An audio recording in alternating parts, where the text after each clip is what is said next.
হাতে তিনটা বিন্দু আছে, তো তিনটা বিন্দু দিয়ে একটা ত্রিভুজ গঠন করা যায়।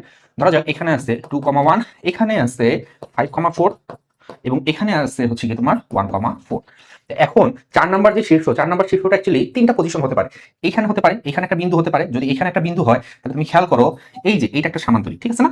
এইটা একটা সামান্তরিক, এই যে আমি এখানে একটা সামান্তরিক এঁকে দিলাম, ঠিক আছে? আবার হতে পারে কি বলতো, আবার হতে পারে কি বলো, এই সাইডে একটা বিন্দু হতে পারে না? যদি এই সাইডে একটা বিন্দু হয় তাহলে এটা একটা সামান্তরিক। দেখো আমি যেটা বলতে চাচ্ছি যে চতুর্থ বিন্দুটা এই যে ত্রিভুজ যেটা আমরা গঠন করছিলাম, ত্রিভুজের যে তিন সাইড আছে সেই তিন সাইডের অপোজিটে হবে, তাই না? যদি তুমি আরেকটা বিন্দু বের করতে চাও, সেই আরেকটা বিন্দু কোথায় হবে বলো? এখানে আরেকটা বিন্দু আছে, এই যে এটা একটা সামান্তরিক, দেখো এটাও একটা সামান্তরিক। তো এই যে ট্রায়াঙ্গেল, আমার তিন বিন্দু যেটা দেওয়া আছে, তিন বিন্দু নিয়ে গঠিত ট্রায়াঙ্গেলের বাহুগুলোর অপোজিটে তিনটা পসিবল কেস আছে, যে পসিবল জায়গাগুলোতে তিনটা ভার্টেক্স আমরা পাবো। বের করে ফেলি, একটু চট করে বের করে ফেলি, ঠিক আছে? আমার অ্যাকচুয়ালি শর্টকাট খুব একটা মনে থাকে না, শর্টকাট তোমাদেরই বেশি মনে থাকে, আমার একটা শর্টকাট মনে থাকে না। আমি অরিজিনাল মেথডেই প্রিফার করি সবসময়। বাট তারপরেও এই অঙ্কটা, এই স্পেসিফিক অঙ্কটা শর্টকাট দিয়ে করাটা সহজ। শর্টকাটটা কিরকম ছিল বলতো? এরকম ছিল, তাই না? যদি আমি এই সামান্তরিকটার চতুর্থ বিন্দুটা বের করতে চাই, তাহলে 5 এর সাথে 1 যোগ করতে হবে, 5 রেখে 6, 6 থেকে বিয়োগ করতে হবে 2। তো 6 থেকে 2 বিয়োগ করলে তোমার চলে আসতেছে 4, এবং 4 এর সাথে 4 যোগ করলে 8, 8 থেকে 1 বিয়োগ করলে আসতেছে 7। সো 4,7 তোমরা অনেকে দিয়েছো, পার্শিয়ালি কারেক্ট। আমি যদি এটা বের করতে চাই, এটা বের করতে চাইলে কিরকম হবে বলো? কি হবে বলো?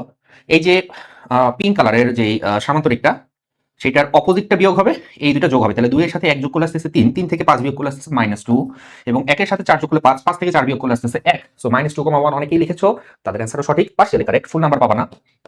এইখানে আমি যদি কোঅর্ডিনেট বের করতে চাই তাহলে কিভাবে বের করব? 2 এর সাথে 5 যোগ করলে 7, 7 থেকে 1 বিয়োগ করলে 6, 1 এর সাথে 4 যোগ করলে 5, 5 থেকে 4 বিয়োগ করলে 1। সো 6,1 এটা হচ্ছে থার্ড ভার্টেক্স।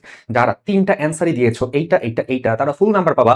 আর যারা তিনটা না দিয়ে একটা অ্যান্সার দিয়েছো, অ্যাডমিশন টেস্ট হলে তারা পার্শিয়াল মার্কিং পাবা। এবং একাডেমিকে এটা টিচারের উপর ডিপেন্ড করে। টিচার যদি একটা অ্যান্সারেই স্যাটিসফাইড হয় তাহলে ফুল নাম্বার দেবে। আর টিচার যদি জানে, সে যদি এই বিষয়টা নিয়ে মাথা ঘামায় যে না তিনটা পসিবল অ্যান্সার হতে পারে, সেক্ষেত্রে 0 দিবে, কোনো পার্শিয়াল মার্কিং পাবে না। তো এই জন্যই বলি যে বেসিক জিনিসগুলো আসলে খুব একটা বেসিক, মানে কি বলবো, বেসিক জিনিসগুলোতে আসলে অনেক সময় ভুল হয়ে যায়, ঠিক আছে না? আমরা অ্যাডভান্স জিনিস যে করাই শুধু তা না, আমরা কিন্তু আমাদের কোর্স যেটা আছে ইঞ্জিনিয়ারিং অ্যাডমিশন প্রাইভেট প্রোগ্রাম, তোমরা অনেকে আমাদেরকে অ্যাডভান্স প্রবলেম সলভিং এর জন্য জানো। বাট তোমরা যেটা জানো না সেটা হচ্ছে যে আমরা কিন্তু বেসিকে বেশি ফোকাস করি, ঠিক আছে? আমাদের ক্লাসগুলোতে আমরা শুধুমাত্র সেই প্রবলেমগুলোই করাই যে প্রবলেমগুলো আমাদের সিলেবাস রিলেটেড। তুমি যদি আমাদের পেজের প্রবলেমগুলোও দেখে থাকো, তাহলে তুমি দেখবা যে কখনোই এমন কোনো প্রবলেম আমরা শেয়ার করি না যেটা পারার মতো না, বা এমন কোনো প্রবলেম যেটা করতে গেলে এমন একটা থিওরি লাগবে যেটা তোমার বইয়ে নাই। তোমার বইয়ে যে কনসেপ্ট আছে সেই কনসেপ্ট ইউজ করে আমরা প্রবলেমগুলোকে খুব সুন্দরভাবে চুজ করি তোমার প্রবলেম সলভিং স্কিলটা বাড়ানোর জন্য। হোয়াটএভার, তোমরা যারা এইচএসসি 26 এর এই কোর্সটাতে এখন এনরোল করো নাই,